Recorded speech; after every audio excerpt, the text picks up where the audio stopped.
তবে কি তোমরা ভেবেছিলে তবে কি তোমরা ভেবেছিলে আমি স্বপ্নের ফেরিওয়ালা? স্বপ্নের হাট থেকে কিছু কিছু স্বপ্ন কিনে ফেরি করি সারাবেলা?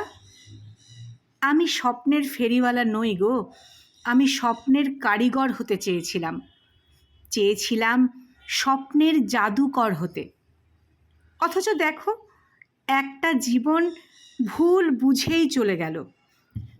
আমি নক্ষত্রের রাতে তোমাদের পাশে বসে আকাশ দেখতে চেয়েছিলাম, ঝিঝি পোকার ডাক শুনতে চেয়েছিলাম, জোনাকির আলো দেখতে চেয়েছিলাম।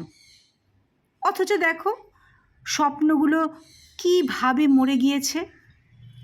আমি স্বপ্নহীন মানুষ নই গো, হতেও চাই না।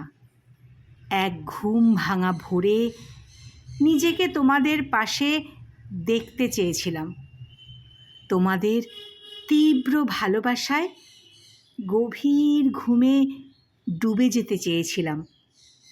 এইভাবেই আমি হয়ে উঠেছিলাম স্বপ্নের কারিগর। তারপর একদিন তোমরা খুঁজে পেলে আমাকে। শীর্ণ দেহে, লম্বা চুলের, একদম উদাসীন এক স্বপ্নদ্রষ্ট কবিকে।